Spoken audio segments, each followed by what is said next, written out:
that they were the #1 team in bench points, and so we challenged our guys that we had to come out, and I thought they did a really good job of keeping the energy. We went down by 8 points, and it was really the second group, Jason and RJ, who brought us back into the game and got us the lead. So and Ralph, who hitting big shots at big moments, those were all huge things for us. Kaya naman susubukan ulit ni Coach Timco na itong si Jason David. Siya siguro makakatapat nito ni Jeron Teng. In about 8.5 minutes of action, Doc, he scored 9 points, pulled down 4 rebounds, and is a plus 13 sa plus-minus. Yeah, kung talagang titignan mo, pag nanalo sila, sarap piliin niya, pero hindi mo maalis yung laro ni John Mar. Kung hindi, they would never even be in that position. But definitely, yung bunot nga dito kay Teng has been very positive, and then use him to attack. Kasi marunong lumay yan with his back turn as well as facing basket. Stephen Holt joining Thompson, Aguilar, David, and Rosario. Nice back by Trojano. Scotty went there trying to get an offensive boards, but Tautua controlled the defensive boards. Suddenly doing a job on the boards. Trojano and Tautua are joined by Teng, Fajardo, and Cruz. Teng waving on Cruz that he wants to go immediately to the nighttime MVP. Ngayon, gumagalaw na lahat ng player. Teng for 3! Nope. Naipit si Jumar sa rebound.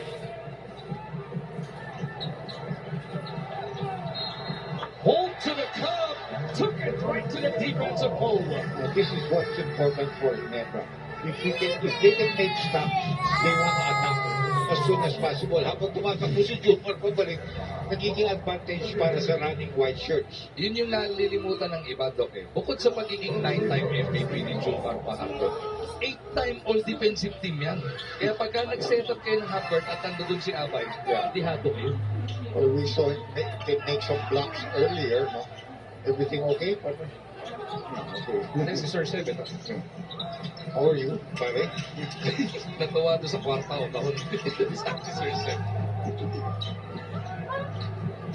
4 ball para kay Jericho. Alam niyang short. He chases it. Dalawa sila ni Jero. 5 minutes and 42 seconds. That's not a good shot at all. Hindi natutuwa si Leo doon. Game is far from over. You know, that's just a 6-point game, though. You're playing against the all-time leading coach in the land. He's not going to give up, and he's going to find the way to get his team to play properly.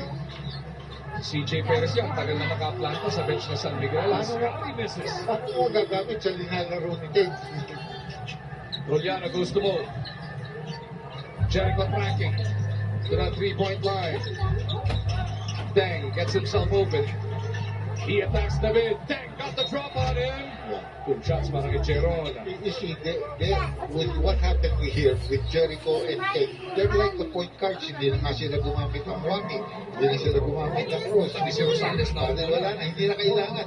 We have a big lineup here. These guys are playing like the point. Jeron Teng at the line trying to get himself in double digits. It takes a special kind of mindset, Doc, to stay ready. Hindi ka ginamit Halos tatlong kalahati, halos tatlong quarter ka hindi ginamit. Pumasok to late in the third na. Pero, stay ready, no? Mahirap talaga magamit sa San Miguel. You have to be a special type of player na, and look at this, now, nakapagpahinga itong 3-point shooter na si Lassiter. Biglang ngayon babalik. Presko, tinatawag natin. No? Teng now with 10. Yan ang mentality. Remember, he split his charities earlier. His first attempts were 2 free throws. Now he's been making his free throws. 8-point lead once again para sa SMB. Oh, Janet wasn't right. Scotty makes his move. Swings over to Holt. He wants Stephen to try his hand once again. Holt to Scotty. 3 ball on the way. Points! Sandali lang. Pumasok ang 3 ni Thompson. Hihiling ng timeout ang San Miguel Beermen. 82-77. Ginebra trailing by 5. After this Thompson 3, pang-siyam na puntos yan para dito kay Scotty.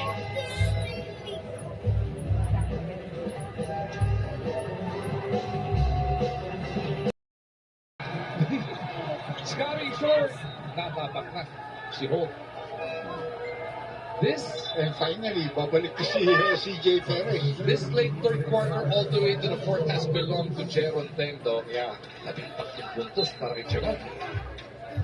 Si Jericho ang pinalitan dito ni CJ. Tang will stay on. Eh, alisin mo ba? Di ba? Bira mo magagamit yan. Yun yung binakikwento na ni Apple, no? Tanggap daw ni Coach din nung tinalo sila ni John Mar mag-isa ng third quarter. Pero nung take na, parang hindi na tama. At kinakabay naman. Kaya naman yung timeout na yun. So, 5 points, naging siyam na naman kagad. Saktong-sakto din naman para kay Coach Leo. Kung gusto mo sa playoffs, lalo sa series, isang timeout na, nag-iibang Agos, do. 3 points. Mario misses. Lassiter pulls it down. And now, CJ will look to set this one up. Napagod rin si King. Late na bumaba. Take the ball! Jeron Tang making things happen dito sa San Miguel Field. He's really making a case for himself. Not only for player honors, but to be able to be used in this tournament. Yung monster goal, 23 rebound ni Apoy, baka masa paawon eh, no? Yeah. Hindi, kasi yun expected. Hindi yung 23 rebounds not expected. 18 points. Pero kay Teng, ano yan? Puro bonus yan. Tautua, inside to Alay. Oo. Another 20-20 for the primetime MVP. Pero tama na naman yung shoulder niya. Kanina, galing niya yun. Napalo na naman siya doon sa shoulder niya. Some anxious moments for the San Miguel faithful here. Kung ako nga po, tatawag ko ng timeout, pahihingayin ko muna yun. That was Scotty that time around. Yeah, hindi naman sinasadya, pero because he already felt something there earlier, doon sa pagla niya kay Pinto, eh, nagdagdagan pa ngayon. Exacerbate yung political term yun. Hindi kaya i-spell ni Dominic Rios. Hindi ba? Pati sa spelling, mahina yun. Hindi lang sa math. Ikaw, Apple, spell mo. Ayaw din, Dok. John Mar completes the bonus. What a game he said. 21 and 23 coming out of 27-23. Hindi ganun ang linaro niya, bakit nag-give up yung mga camping niya. Oo nga, At that stage when he never was controlling everything. So they're not giving up on this one as well. Matagal pa ito, 244 pa ito. Yung kalahating taon, binawasan ng tatlo. Matagal pa ito. Couple of stops. CJ misses. He ends up with it. CJ swings. Tautua. Gives it to Tang. Hindi pala. Si Abay na lang ang didiscarded. Junmar, 4 to shoot. Gotta take it. Junmar, no! Rebound na kanino. Somehow it ended up with Marcio.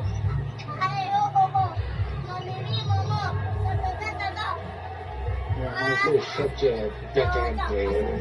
Yung balik ng bola sa kanya, any other player would have shot it. Pero lamang tayo eh, gagamit mo na ako ng minuto. At the same time, pinapaul pa niya yung kalaban, nasa penalty situation na ngayon ang barangay na ito. Alam ko, nagalit sa akin si Dominic Quito. Bakit? Kaya naman daw niya mag-spell at 3-letter words. Exacerbate, mahaba, hindi kaya. Hindi, kaibigan natin yan. Huwag kang mapapaniwala, magaling yan. Take down low. Last touchdown si David. Swerte talaga ako ng shot ka na rin. Bola, tumama pa kay David before boy. Last 2 minutes na guys. Last 2 minutes. Warning, pwedeng imbestigahan ang ating mga ref. Naalala ko, nakikinig ako kay Dominic. Last 2 minutes. Nakasimangot na si Team Con. Si Coach Team Con. Naglalaro pa siya at that time. Kaya sabi ng tatay niya, lagaan mo yung anak ko. Okay ka agad ako eh. Classmate ko yun eh, kumbaga sa anak mo ako. 2.3 to shoot. CJ for 4. Short, tumapis naman sa ring. May oras pa ito. Oo, 9-point game na to. It's 3 possession game. RJ, another 3 3. points. CJ, Well, rebound there. that was big. That was the last important thing na ma-shoot ni RJ. King again, posting up on RJ. That's the way he got his offense going, though. King, turn around, Jay. Malayo. No go. They need a three. Tatlo. Kumat na si RJ. Papunta sana sa kanto si David. You can hear the San Miguel faithful now. Nakakamoy na nila as you take a look at this defensive stop. Nahatid sa atin ang Pioneer Elastosin. Selyado ang bubong anumang panahon. San Miguel still has to score here, or at least be able to use the full complement of the 24-second shot clock. Jericho na magtatawid kontra dito kay RJ.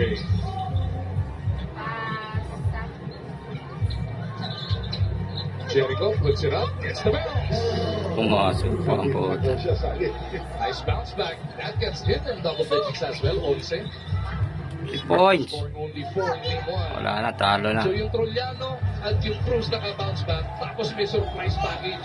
Yung Gerald Ting, ang yung balat sa Hinebra ngayong gabi, no? Actually, a lot of guys played well because last year had that 9 points in that quarter that really helped them to come back from a deficit. That open picks up for Junmar to dominate the third, ano daw? Completely. CJ Pandingin. Hinebra with 30 seconds to go. It is gonna be a 1-1 tie in the race to 4, though. Kasi kahit si Coach Dick gumamit na ng dulo ng bench. So we will have at least 5 in this best of 7. Dahil magiging tatlo na tayo sa 1-1. When he never won, everybody expected that. They're not going to sweep San Miguel. But they can beat San Miguel, the way they've showed, the way they played defense. Game 3 is on Friday dito rin sa Big Dome. It's the 7:30 game. Game 4 will be at the MOA at 5 p.m. sa darating na linggo. Game 5 sa susunod na Miyerkules dito rin sa Big Dome. 93-84, San Miguel with a huge second half to take the W and tie the series at 1. Yeah. Well, this I think will go at least 6. But in my estimation, at least 6. 93-84 once again your final score. So many heroes para sa San Miguel, but there can only be one. At siya po is si Jeron Teng. Bawat player of the game natin brought us by Dipan. Enjoy unforgettable TV Babat moments with your family and only with Dipan. It really turned around this game. Look at that, 13 points, 12 in the fourth quarter. May mga, he did pretty well from, he even had some defensive stops, some offensive rebounds, 1 assist that I saw. May tumulong kay Junmar, in other words. It was a plus 15 in 15 minutes of action para dito kay Jeron as San Miguel pulls off the 9-point W, 93-84.